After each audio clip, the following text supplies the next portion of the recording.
Praise the Lord. Taas yung kamay, tayo pwede malangin. Opo na kilang Diyos, maraming salamat sa dakilang magataon, galog mo sa amin. Sa araw na ito, nga nasamba namin ng iyong dakilang banal na pangalan. Thank you so much, Lord, that you bless and anoint every part of my service from the start, joyful, solemn, the holy presence touching our heart and moving our needs. The testimony that we hear from beloved brethren, how the Lord Jesus blessed him so much, Lord. And the song of the choirs from children, single and youth, adults and finest. Thank you so much, Lord, for bringing our tithes and offering. I beseech you, God, please anoint the humble servant to live with love and message to the brethren. To the first leading prayer, the living pastor and time prophet of God, Minister Alameda, I bind Satan, cast out hindrances, Lord, in Jesus' name. Amen. Praise the Lord. Hallelujah. Everybody say, praise the Lord. First of all, the highest praise, glory, and thanksgiving, and majesty, only to our loving God.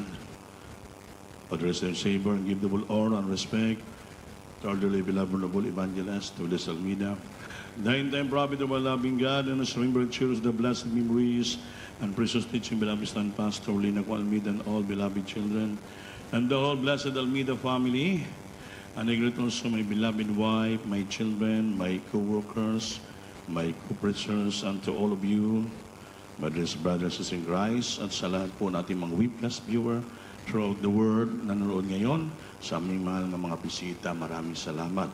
Palakpakan po natin ang Diyos. Everybody say, praise the Lord. Ating ulit sapin ngayon, mga minamahal, sagrado ito na araw na iniwan sa Bibliyang please always remember it. Ng ating alalahanin palagi ito, huwag nating kakalimutan dahil ito po yung sakripisyo, paghihirap ng ating mga Panginoon sa Krus ng Kalbaryo, kaya tayo nagkaroon ng kaligtasan at tayo po naging isa sa kanyang katawan. Palakpakan po natin ang Diyos. Everybody praise the Lord. Sabi ng Biblia sa 1 Corinthians, kindly, chapter 12, verse 27 up to 28, kindly pag-ibasa.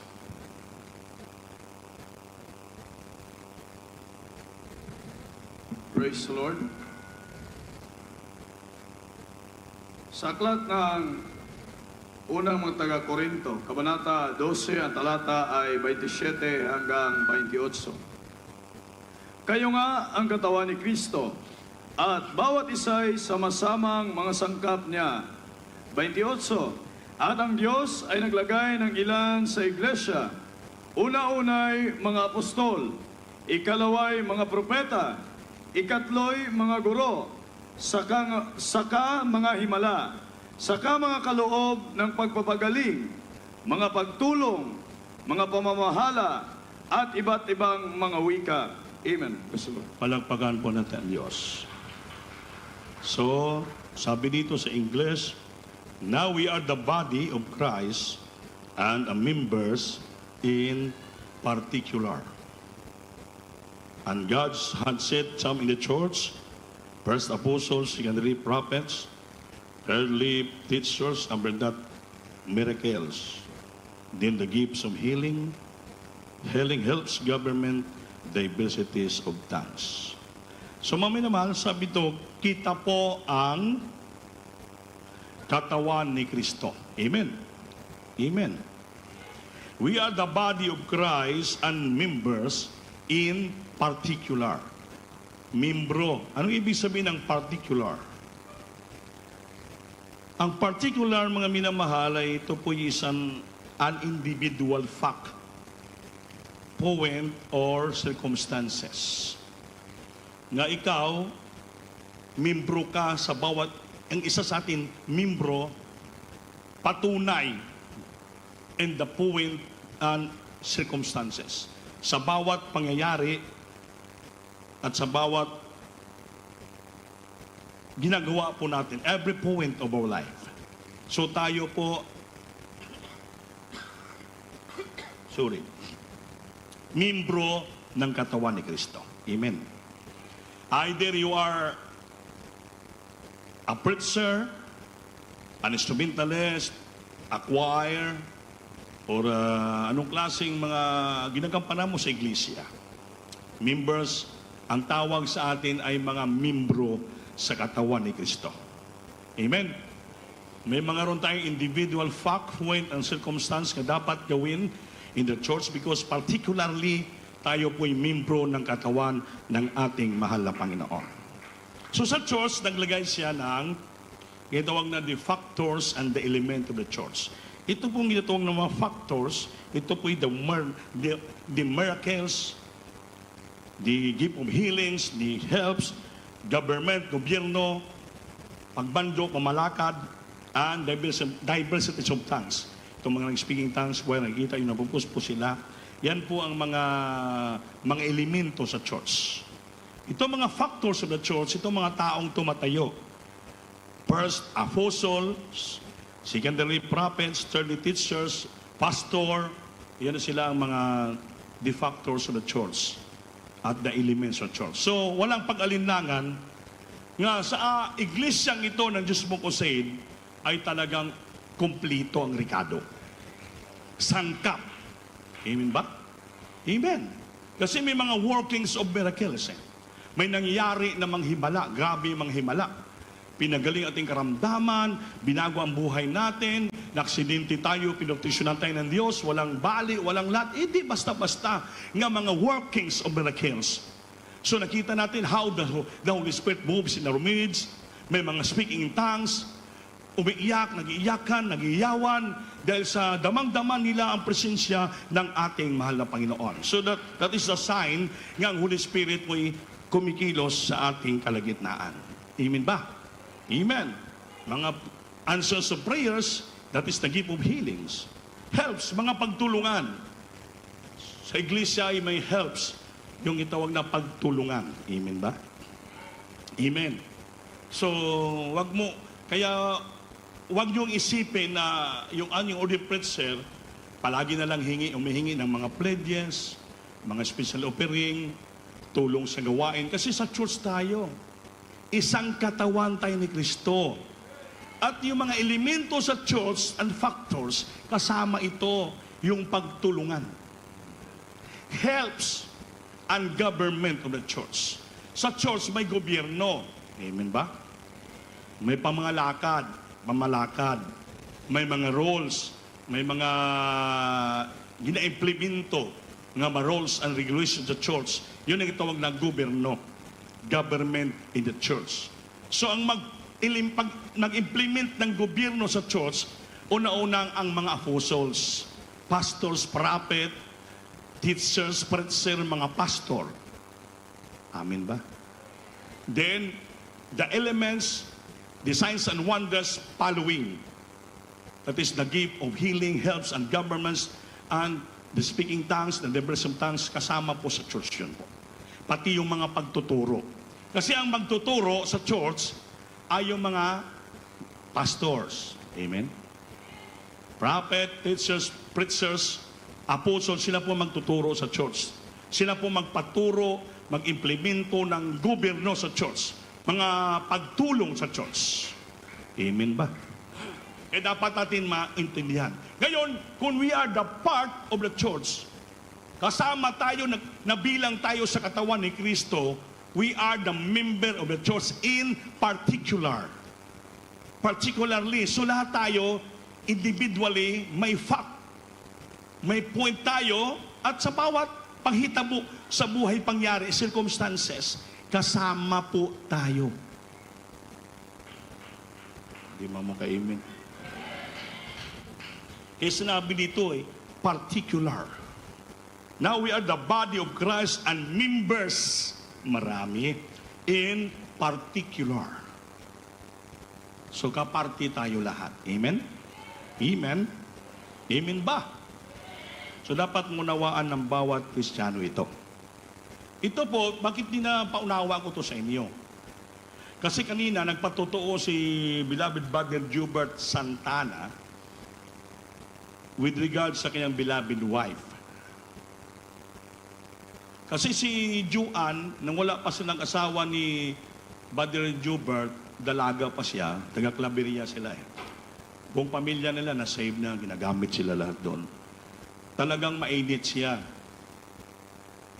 Gusto niya maging choir member, pinag-choir namin, ginamit siya ng Diyos, faithful siya. Nang dumating na sa punto na gusto niya talaga na mag-asawa, amen, hindi natin pinipigilan yung pag-aasawa. Eh yung anak namin, pasawahin ko na nga eh. Kasi hindi natin mapigilan yun. Sabi nga na sabi nga ni Solomon, si Solomon, bright nga tao eh. 1,000 yung asawa. 300 ata yung pinakasalan. At 700 yung kapit, concubine. Tama ba? Barlong. Natural po yun. Amen ba? Ngayon, diretso ko na kay Juan, nag-asawa sila ni Jubert. Si Bar Jubert, isang libutan yun eh. Sa Buanguinyo yan. Sa Bacano yan eh. Nakapunta rito ng Cagayan. Trabahante, palahil, singgiro, sugarol. Kaya mahirap mag-asawa ng sugarol eh. Mahirap mag-asawa na lasinggiro. Kasi maapektuhan yung paglilingkod mo sa Diyos. Maapektuhan. Imbis silain mo siya, siyang nahila. Ayun, nang lamig. Sabi nga, dumadalo, mahabang palda dito sa church. Mahaba ang palda, dumadalo. Pero pagdating doon sa labas, maiksi na yung palda, 60 na. Parang above din na. Amen. Amen. Hanggang dumating sa punto, yung mahaba niyang buhok, kaya simple, mag-choir member ka, sumusunod ka sa patakaran sa iglesia. Hanggang sa sidsid ng blouse, mahaba. Nung nanglamig na, pinaputulan niya yung buhok. Dito na lang sa pantay ng abaga, balikat. So, alam niyo po, hindi po rason, pakinggan niyo because we are the member of Christ, the bar in particular. Lahat tayo mayroong itong individual fact and point and circumstance sa buhay. Hindi ibig sabihin na dati kang finest choir o ano kang klaseng choir, nang bumaba ka na, hindi ka na nagpapagamit o maawit, nag-ordinary member ka, hindi po dahilan nga paputulan mo na yung buhok mo. Napaiksian mo na. Dahil baka sabihin mo, yung choir lang naman yung stricto. Hindi, ini-stricto na natin ang choir dahil tumatayo sila sa pulpito, may mga rules and regulation gobyerno sa choir na dapat magpahaba. Amen? Why? What is the purpose of long hair for a woman? Because the long hair for a woman that is glory to her. Himaya, gloria sa kanya kung ang babae may mahabang buhok at is used for her covering. Makubiran yung dito niya hanggang yung mga body fit niya makubiran. Ganoon po yun. Amen ba? Amen. Basahin sa muna natin, baka sabihin, ako akin na.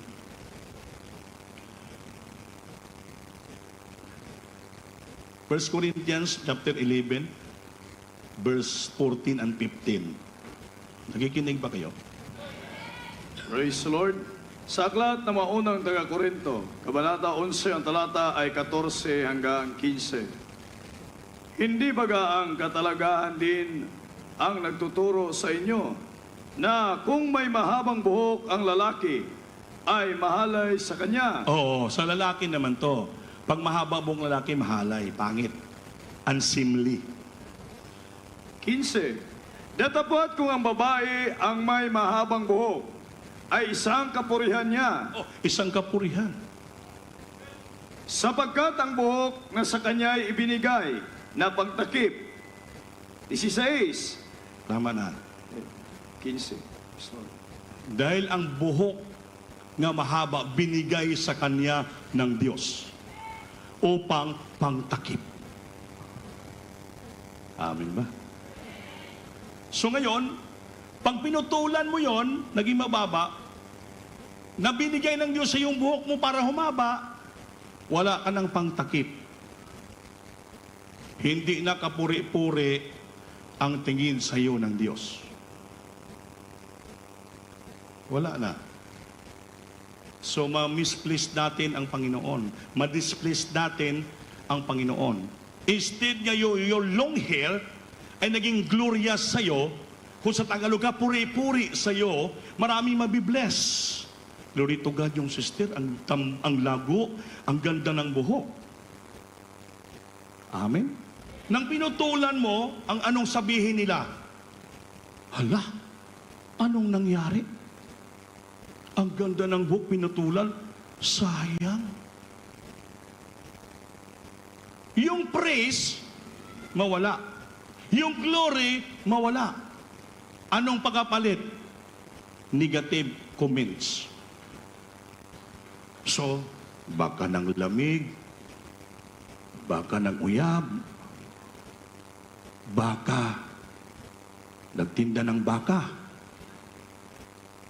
Marami ng negatibong argumento. Kaya bakit? Yung nakita na sa una sa iyo, nga it is for your glory, it is for your praise, nawala. Tingnan nyo yung Biblia. Bakit? You are the member of the body of Christ in particular. You have an individual impact of your life. And point nga dapat its glory and praise sa mga nagkakunod nakakita sa iyo. In every circumstances. Dapat ang makita sa iyo praise and glory and covering na nakasulat sa Biblia. So hindi nalulugod ang Diyos. Yan ang nangyari kay si Juan Padla. Nagkasakit. Grabing sakit. Bleeding nga bleeding. Hindi naman buntis. Hindi maintindihan. Panay-panawag, prayer request hanggang di na makaya. Namatay na doon sa Claveria. Wala na. Iyakan na yung mga beloved, mga work na tiran doon, nanawag dito. Hanggang dumating si Brother Joubert. Sabi ko, magsisi ka na, Brad. Muto, pre-testimony. Lord, buhiin mo lang asawa ko, buhayin mo. Maglingkod ako sa iyo. Dahil sa sanlibutan pa siya, wala siyang panampalataya, yun ang salita niya. Nga dapat, hindi naman talaga yun ang salita mo eh. Kasi parang sina-challenge mo ang ating mahal na Panginoon. Buhayin ko lang ang asawa mo, maglingkod ka sa akin. Kaya hindi ko pala buhayin to, hindi ka maglingkod sa akin. Kasi hindi niya pa naintindihan. Yung naintindihan niya, yun lang talaga eh. Para lang mabuhay ang asawa niya, maglingkod na siya. Baka siya ang dahilan kung bakit nang lamig ang asawa niya. Kasi bakit? Lasinggiro siya eh. Lasinggiro, ay sugarol, so maliit lang yung nire-remit na pira sa kanyang beloved wife. Kaya yung dahilan kung minsan naglamig ang asawa. So, yun, lagay nating blessing. Na yun nangyari sa buhay ng asawa niya para ano? Maibalik si Brother Joubert sa paglingkod sa Diyos. Pero hindi po dapat. Kung walang propeta ng Diyos na nalangin para sa atin, sigurado patay na. Tingnan mo yung impact ng prayer ng propeta ng Diyos in the church, in the body of Christ. Apostles, prophet, pastor, teachers, sila the factors of the church na ngasiwa sa iglesia. Nagbigay ng gobyerno, pagtulong, lahat to the first prayer of the pastor. Kaya huwag natin kalimutan mga kapatid dito.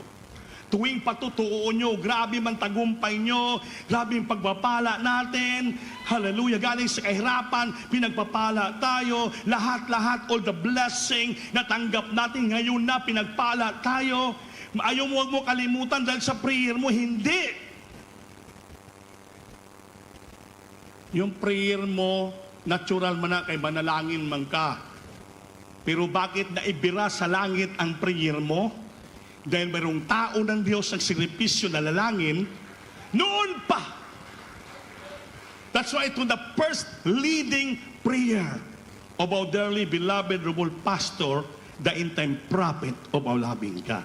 Tayo pinagpapala ng Diyos. Huwag natin kalimutan yan. Huwag natin angkinin na tayo. Dahil sa ating pamumuhay araw-araw, hindi natin maperpekto ang ating mga ginagawa. Marami tayong pagkukulang. So, how the Lord answers a prayer. Kung minsan, sa isang araw, mabuti kung maalaala natin ang Diyos ng 10 minutos na purihin. Amin ba? Naghalubilo tayo sa ating mga barkada, mga classmate, puro sanlibutan ang istorya natin, nakiminggol ka. So, paano tayo palanginan pakinggan ng Diyos? So, yung tao ng Diyos, palagi nakaluhod palagi, nakipag-ugnayan sa Diyos. He is a righteous man. That's why the prayer of the righteous man availeth much. Apektibo ang prayer ng matuwid na tao. Dahil palagi nakaugnayan sa Diyos. Ang puso niya malinis, matuwid, palagi sa harapan ng Diyos. Kaya pag iyak niya, panalangin niya, pinapakinggan ng Diyos, yung mga kapatiran sa ministry ito, kahit may mga kahinaan, may mga pagkukulang, mga pagkakasala, may mga lapses, dumating ang trials, problema sa buhay nila, tinutugon ng Diyos sa inadalangin, pinapatawad sila ng Diyos just because of the first prayer of the prophet, of the man of God. Tandaan po natin yan. Amen ba? Amen ba? Membro tayo ng church, dapat maintindihan po natin. Amen ba? Amen. So huwag natin gayahin yung ginawa ni Sir Juan, asawa ni Brother Jubert. Pero still, may plano ang Diyos. Kasi hindi natin malimitan, hindi natin masukat ang kalalim sa pag-ibig Diyos sa tao. How high, how deep and wide is the love of our God to us. Hindi natin maitungkat. Ngayon, how much more kung ginagamit ka na sa church bilang choir member?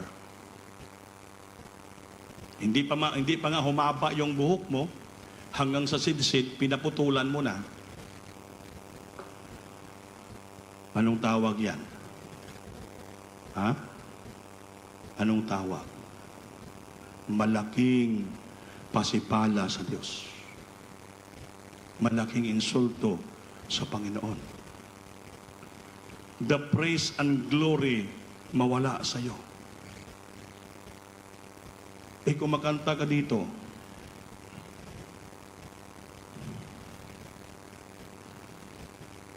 so open your mind and heart, mga beloved kapatiran. If you're a brother, mahaba yung buhok mo, mahaba yung biguti mo, paano ka, where is the glory and praise to you? Ikaw ay ginagamit ng Diyos. So mawala sa iyo yung holiness. You are the member of the body of Christ in particular. You have an individual facts of your life. Ngay pakita mo ang kabanalan, sumunod ka sa patakaran gobyerno sa church. So, paano tayo pakinggan ng Diyos yan kung walang nangungunang prayer ng propeta ng Diyos? Dapat mo nawaan ng bawat membro sa iglesia. Everybody say, praise the Lord. Praise the Lord.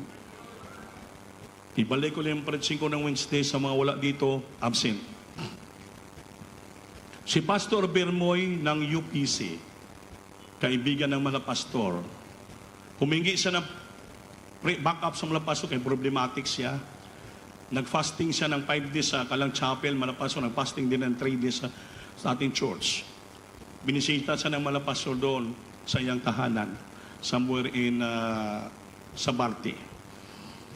Pagdating ng mga pastor doon, tuwang-tuwa si Pastor Birmoy. Sabi ng mga pastor, kaibigan po tayo, Pastor Birmoy, mag-pray tayo. Nag-fasting ka, nag-fasting para malutas yung malaking mong problema. Kasi malaking problema na parang pera ata, may sakit yung wife niya, pati siya, malabong mata. Nag-pray sila. Naiyak si Bermoy. Pastor Bermoy, grabe ang pasensya naramdaman niya. Sabi niya, mahal na Pastor Almeida, iba yung naramdaman ko pagpato mo ng kamay mo sa ulo ko. Malamig na mainit, hindi ko maintindihan. Masarap isigaw ng haleluya. Sabi ng pastor, tatanggapin mo ang kalutasan ng problema, kagalingan, Pastor Bermoy. Ngayon, sabi ng pastor, nag-break ka na ba? Kung mayroon ipadala ang Diyos sa pagkain, siguro kalooban mag-break ako. Sabi ng pastor, pareho tayo, wala pang breaking. Nabuot sila, nalangin nila, langin tayo. Na sa araw to, pagkalooban ng Diyos, pakainin tayo, mag-break tayo, ang Diyos magpadala ng pagkain sa harapan natin. Nag-pray man na pastor. Maya-maya, may pusa, ireng, kung surigaw ang pamiya, lumapit sa mga pastor puting pusa. May dalang-dalang gitangab. Ang sabi sa Tagalog, gitangab. Tagalog man siguro gitangab, no? Ha? Kinagat. Isang plastic na sirado pa. Mo saan ginawa ng pusa? Baka sa gaysano. Nag-upo sa harapan ng mga pastor, yung usa. Sabi ng pastor, sabi mo, tawag yung beloved wife mo, lutuin mo to para kalooban, pakainin tayo ng Diyos. Lalo umiyak si Pastor Bermoy, sabi niya, Pastor Almeida, totoong propita ka, tao ng Diyos. Dahil prayer mo, tinutugon ng ating mahal na Panginoon. Pag-uwi ng mga pastor, nalangin si Pastor Bermoy, Lord, gusto ko lang makonfirm sa iyo, sino ba si Pastor Almeida? Ano ba ang Diyos mo ko said? Katotohanan ba? Propito ba siya? Katotohanan pa? Nanaginip si Pastor Bermoy. Ganon din ang panaginip ni Juan. Nung kinuha sa kanya ang kanyang kaluluwa, humiwalay, dinala ng anghel doon, naglalakbay sa mga disyerto, saan pinagdadala, kalangitan. Pinakita ng Diyos sa kanya yung gintong pintuan, hagdanan, pero hindi siya makapasok. Hindi siya makapasok. Dahil bakit? Mayroon siyang mga pagkukulang sa lupa. May plano ang Diyos sa kanya. Ganon din ang panaginip ni Pastor Bermoy. Galing sa langit, pintuan, ginto, ang hagdanan ginto, papunta sa baba. Nung doon na sa baba, ang Panginoon bumukas ang pintuan sa langit, bumaba ang Panginoon sa hagdanan pababa. May dalang libro. At nakita niyang malapastor natin doon sumalubong sa Panginoon. At yung libro na yan, ng bukas, asirado, binigay sa ating malapastor. At ang sabi ng Panginoon sa malapastor, Pastor Almeida, diyan mo isusulat ang lahat ng pangalan ng tao na dapat iligtas para sila makapasok sa aking kaharian. Nagising si Pastor Bermoy, umiyak, Lord, wala pang alinlangan. Si Pastor Almeida ang totoo mong propita, tinugyanan mo. Sa magitan ng iyong pangangaral, maisulat ang tao sa aklat ng buhay, makapasok sa iyong kaharian. Walang makapasok doon, hindi daw muna dumaan doon ilista. Ang malapastor ang binigyan ng authority, katulad ni Pedro. Peter, upon this rock I will build my church, and the gates of hell shall not prevail against the church. And I will give you the keys of the kingdom of heaven. So say, the keys of the kingdom of heaven. Ano yon? Kung sinong gapusin mo sa lupa, ang siyang gapusin sa langit. Kung sinong kalagan mo sa lupa, makalagan papuntang langit. Bisipin, the authority galing sa Panginoon binigay kay Pedro, ganun din binigay sa ating mga pastor. Pwede niyang gapusin. I-prayer niya, ipa-imper ng tao, pwede. Kung sabihan, Lord, huwian mo to, kalagan mo to, mapalangit, mapalangit. That is the authority of the apostles, the prophet, the pastor in the church of the living God. Kaya wala tayong pag-alinlangan. Kanaswerte tayo ang ating malapaso, totoong propeta ng Diyos. Ito ay nagkamali. Itong tamang landasin, akyat sa buhay na walang gaan. Kaya kung tayo naglilingkod sa Diyos, tinawag tayo ng Panginoon dito, huwag ka magbibiro.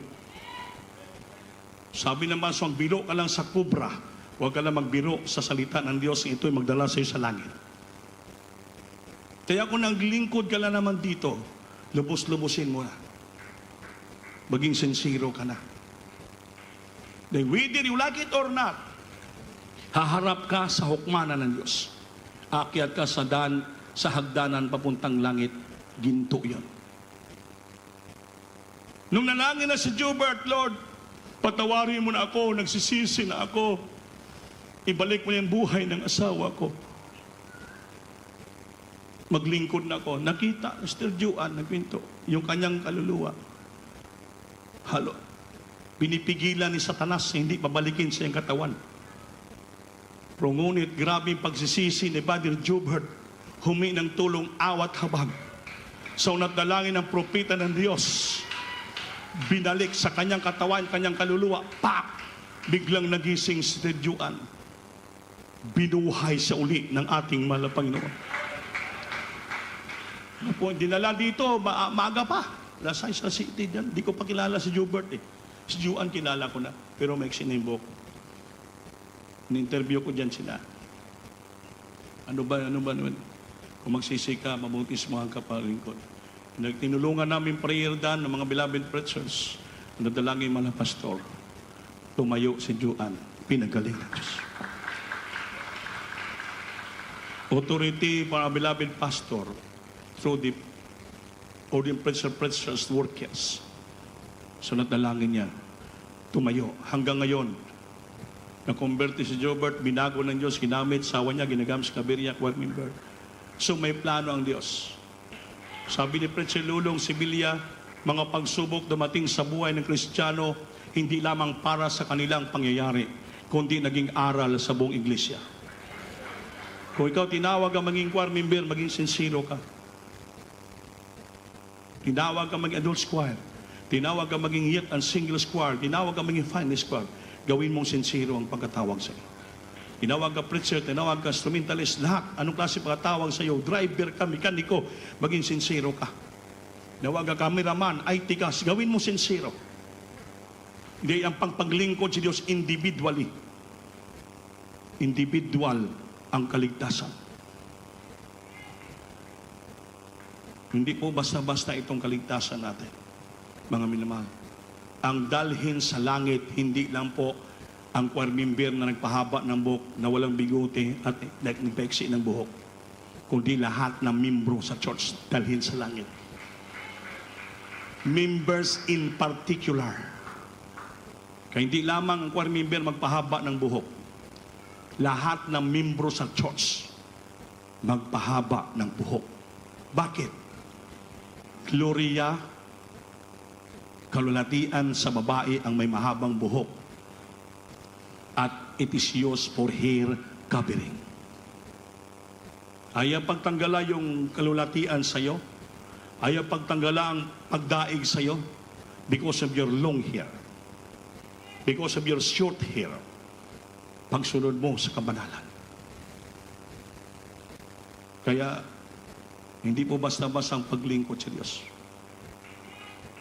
Lahat membro tayo ng iglesia. Walang dahilan, hindi ka sumunod. Sumunod ka dahil membro ka ng katawan ni Kristo. Hindi lang choir member, hindi lang mga ginagamit sa babae. Lahat. We are the body of Christ, and member in particular. Tandaan po natin yan, mga minamahal. Amen ba? Everybody serves the Lord. Kaya ang kabanalan para sa lahat. 2 Thessalonians, chapter 5, verse 21, 22 up to 23.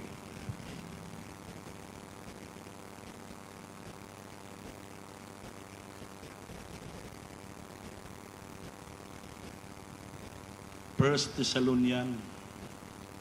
Praise the Lord. Praise the Lord. Sa aklat ng unang taga Tesalonica, Kabanata 5, ang talata ay 22 hanggang 21, 21 hanggang 23. 23. Subukin ninyo ang lahat ng mga bagay. Ingatan ninyo ang mabuti. So, ulitin natin ha. Prove all things, hold fast that which is good. Ulitin mo sa Tagalog. 21.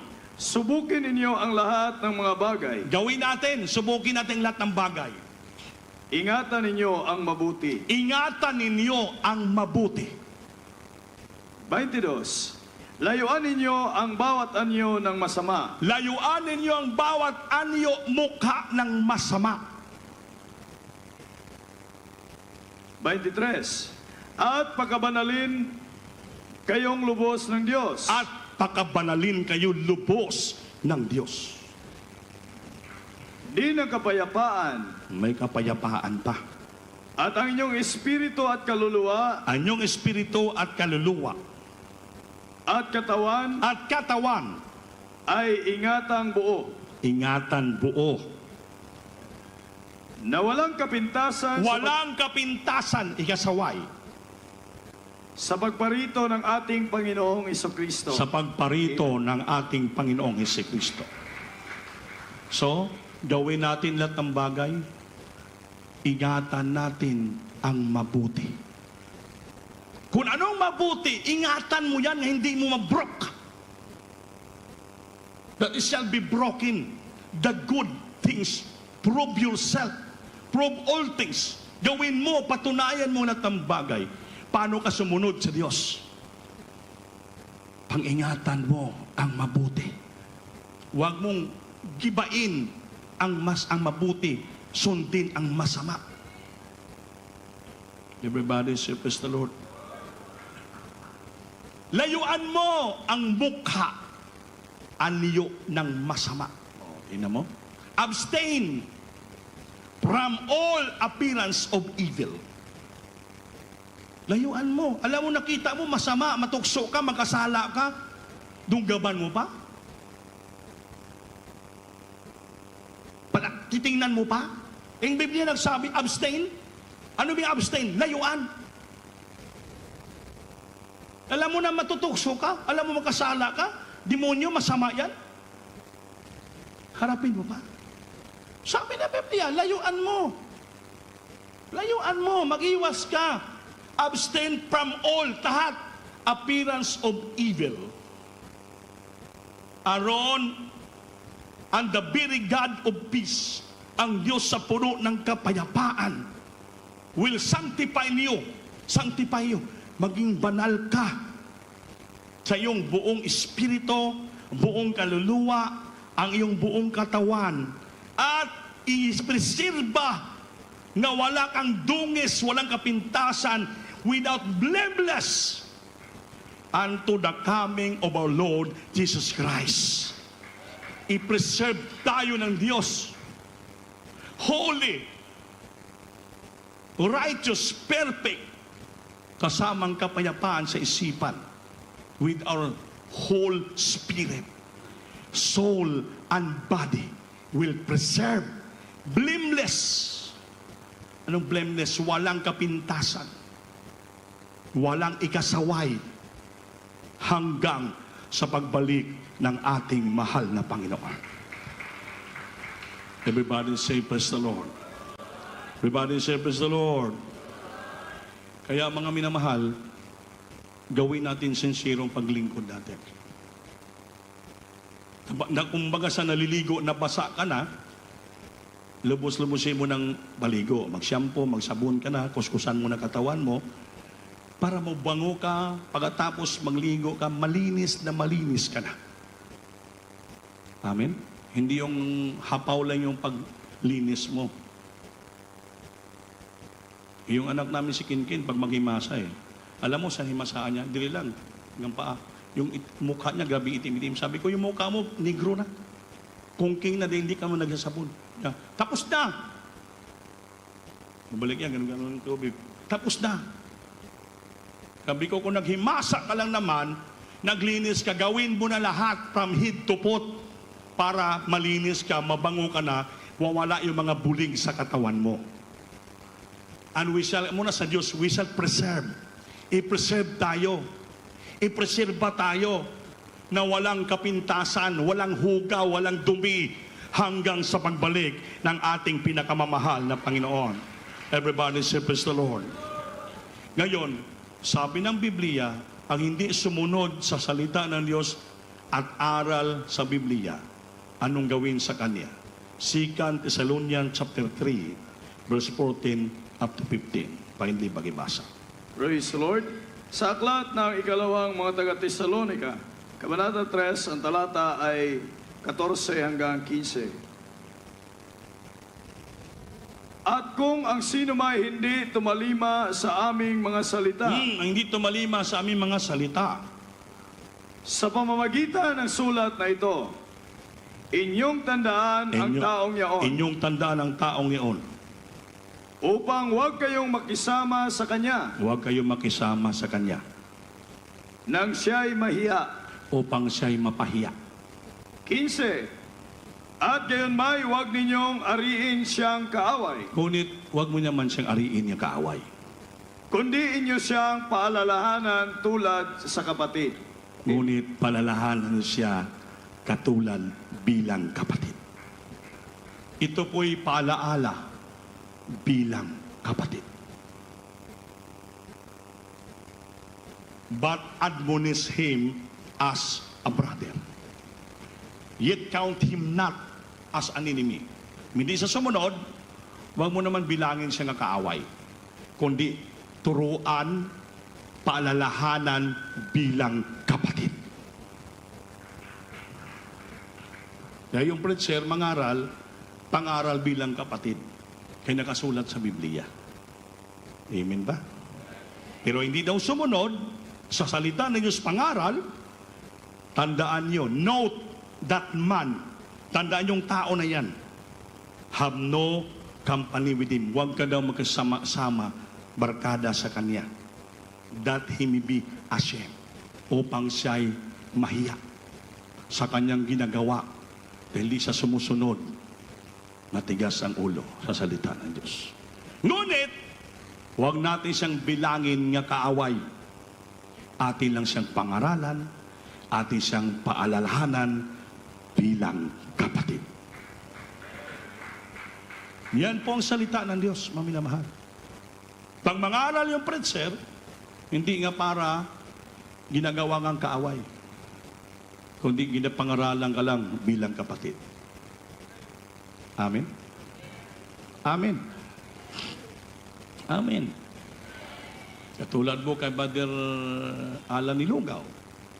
Mas matingala ka mo andito na si Brother Alan. Amen? Ay siyempre, sila mag-asawa, lumapit dito, nagpakumbaba naman. Mamay ng suri. So tinanggap natin. Amen ba? Hindi natin sila tinuturing ang kaaway eh. Amen ba? Di wala tayong kaaway. Yung kaaway ito, hindi demonyo lang. Yung ating kapatid, mahal natin yan. Kahit nagkamali, nag-asala, natural yan. Kaya yung tao, subject to sin. Saan magkakalimot, magkakamali, hindi natin maiwasan po yun. Pero sabi ng Biblia, huwag natin siyang bilangin na kaaway. Kung di isa sumunod, sa turo ng Biblia, di huwag natin sasamahan. Huwag nga na maging sama-sama doon sa kanya. Huwag tayong kuyugan. Pasag din siya para mapahiya. Eh pag lumapit sa atin, tanggapin natin. Di natin bilangin niya kaaway, kundi palalahanan natin bilang kapatid. Amen ba? Wala tayong kaaway eh. Pamaya, mangaral ako, natamaan kayo, gawin niyo kong kaaway. Sabi ni Pablo, gawin niyo ba akong kaaway dahil pinangaral ko yung buong katotohanan? Sabi ni Pablo yan. I am therefore your enemy because I will tell you the truth. Magalit kayo sa akin, awayin niyo ako kung sinasabi kong katotohanan. Ang sinasabi ko sa Biblia naman. Hindi mo dapat awayin. Hindi ka dapat magalit sa preacher. Kaya ang pinipreach niya, hindi sarili niya. Ang pinipreach niya, salita ng Diyos. The preacher is the servant of the word. Ang preacher, alipin ng salita ng Diyos. Amin ba? So, ayaw niya sa gusto, talagang i-preach niya ang salita. Bakit? Alipin siya ng salita ng Diyos. May alipin ba nga musupak mo kontra sa amo? Wala. Maputbul ka. Alipin ka lang eh. Kumbaga, janitor ka lang sa bahay, janitor ka lang, may amo ka eh. Taga-cook ka lang doon, hardinero ka lang. Pwede ba sabihin ng, hoy, magdilig ka ng halaman. Ligpitin mo yung basura. Anong sabihin mo sa puso mo?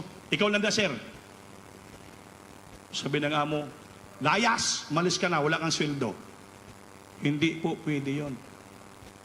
The servant is not above to his master. Ang alipin hindi pwede maging mataas labaw kaysa kanyang amo. Ang preacher alipin ng salita ng Diyos. Hindi siya pwede pumigil, hindi niya pinipiliin niya ng pinapangaral niya. Kung anong dictation ng Holy Spirit, inuudyok sa niya, yun ang kanyang sasabihin. Sunod-sunuran lang yung preacher, masakit o hindi, tanggapin nyo hindi, wala kami magawa, mga minamahal. Trabaho lang ito namin, alipin kami ng Diyos, alipin kami sa ng Diyos. Whether you like it or not, ipangaral namin ito. Pero sabi naman ni Pablo, tambag dito ni Pablo, huwag na lang natin silang gawin kaaway, palalahanan sa bilang kapatid. Kaya mga kapatid ko, iyan po'y paalaala lang ng Diyos sa atin lahat. Ulitin ko, because we are all the body of Christ. Katawan tayo ni Kristo. And we are the members in particular. Kaparti tayo sa Iglesia ni Kristo. Mayroon kayong mga point, mayroong mga pangyayari, circumstances, mayroon tayong individual facts sa ating buhay. Nga we are the member of Christ in particular. So mayroon tayong gawin, may point tayong dapat gawin, mayroon tayong sundin sa bawat circumstances sa buhay natin, ipakita natin nga totoo, membro tayo ng katawan ni Kristo. Kaya magtulungan tayo, magmahalan tayo, magpalalahanan tayo. Ang purpose natin to build the church, to establish the church, to help one another para sa ligtasan ng maraming tao.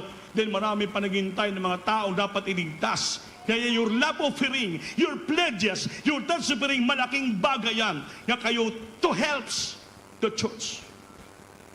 Because in the church, makita tamang element factors, helps government, diversity of tongues, gift of healing.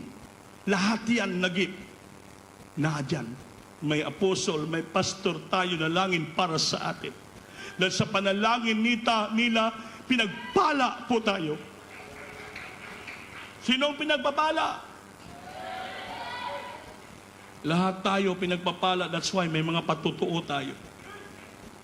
Nagpala ang kapatid natin, si Michelle Ulapi, ilang mga asawa, lumapit ng Wednesday dito. Nakadesisyon sila nga bumalik sa Diyos ko St. Pasakop. Sabi ko, para kami ang witness nga kahit doon na kayo dati nabautismuhan, pabautismo kayo. Nagsunod sila, kung pamilya, nagkabunga sila. Anong testify niya? Matagal na masakit yung katawan, likod niya, sakit niya. After baptism, pag-uwi sa bahay na 9 o'clock ng gabi, nakatulog siyang mahimbing. Pinagaling ng Diyos. Di wala sila nagkamali sa desisyon. Natsumpungan nilang totoong paglilingkod. Sabi niya, 20 years na nawala sila after baptism sa gawain doon dati pa.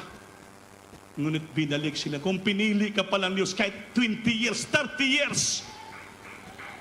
Brother Manny, 30 years siyang sinisiran ng kanyang mga parents. Wala siya naghatid sa mama niya ito. Ihatid lang siya. Umpisa man ng wilbi hanggang ginahatid lang siya. Ayaw niya maniwala. One time, di ko makalimutan, gabi. Pumunta siya rito, banyang bilabi, pumunta siya. Sabi na nakabangga sa doon, bandang anong lugar nung nakabangga siya. Halos patay ata yung tao. Takot siya, sabi ng mama niya, pumunta ka kay Brother Andy, magpa-prayer ka. Pa-advise ka nung dapat gawin. Dito, umiyak siya. Kung babalik, huwag mo na balikan. Kaya parang hit and run siya. Okay, damdaman niya patay yung tao dahil bangga na motor. Somewhere sa Lagunglong siguro to. Lugay pag-pray natin. Sunod na langin ba na pastor, bagamat wala pa siya dito, dahil yung faith niya, dahil sa mga parents niya, pinisiran siya, naniwala siya. Dahil pinili pala siya ng Diyos. Kung natalangin man na pastor, hindi mamatay yung tao na nabanggaan mo. Walang problema pagbalik mo doon. In Jesus' name. Kung natalangin na pastor, pag umagan, dumaan siya doon. Nagtanong siya doon sa mga tao, kung may namatay. Sabi na, wala may namatay, sir. Wala may nadisgrasya. Grabe ang Panginoon. Buhay ang Diyos. Wala pa tayo sa buong katotohanan dito ng ministeryo. Pinapakita na tayo ng milagro ng Diyos dahil bakit? Isa tayo sa pinili, hinandaan ng Panginoon na someday dalhin tayo dito, magsama-sama tayo to became one body, we became one family. Magtulong-tulong sa iglesia, ikalago ng iglesia upang marami pa maligtas at para pagdating ng Diyos. We shall preserve by the Lord without blameless, holy, body, soul, and spirit, preserved without blameless unto the coming of the Lord. Awitan natin Diyos. Pinagpala tayo ng Diyos sa lahat na pinagpala. Buhay ang Diyos natin. Pinaglingkuran. Singgit, hallelujah.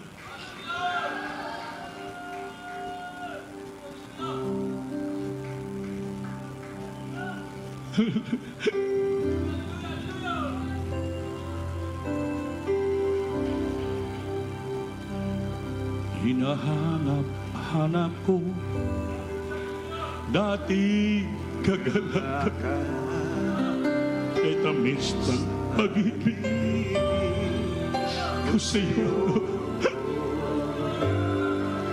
Nasabi ako muli sa puso ko'y mananas. Ligayang dulot mo ay walang kapatid. Sa aking pag-isa, bayaw kabot, awitan ng Diyos sa tuntang misahe. Magbago ba? Di man sabi sa iyo, ikaw lang sa pagpagal, mamahalin sa sabay at paglilingkuran. Jesus! Unang pag-ibig ko sa iyo ay di ko pag-ipapalit. Ngunit sa paglilingkuran, di ko rin magkakait. Iyo ang puso ngayon sa'yo ay nagbabalik. Mula ngayon hanggang doon sa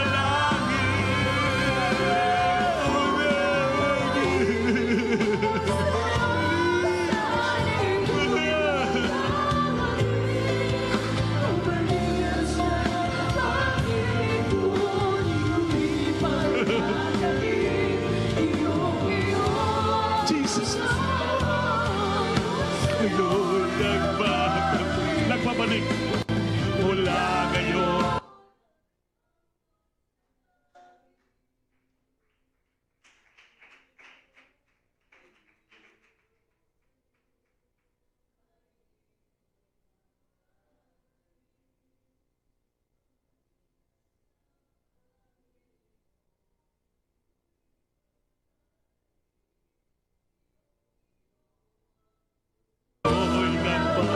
Sa'yo nagbabalik. Mula ngayon hanggang doon, singgit na langit. Una mag-ibig ko sa'yo ay di ko mahirapan.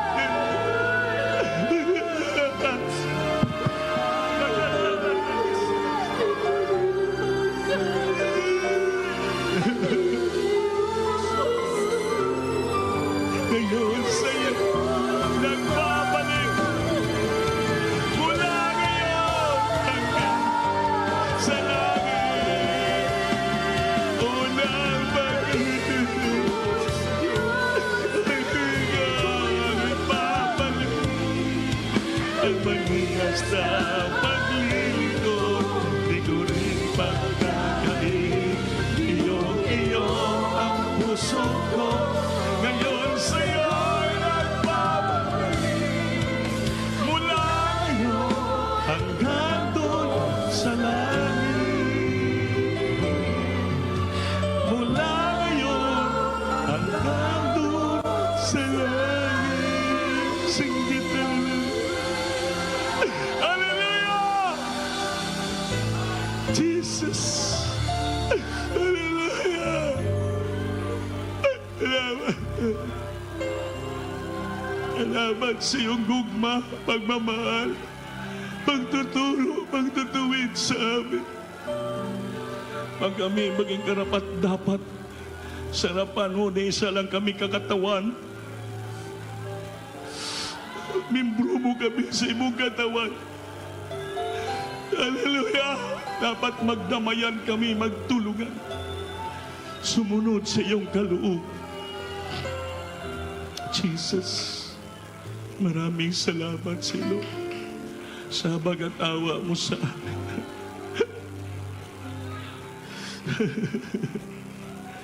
Mga minamahal, magsisi po tayo. Mag-inulsul tayo.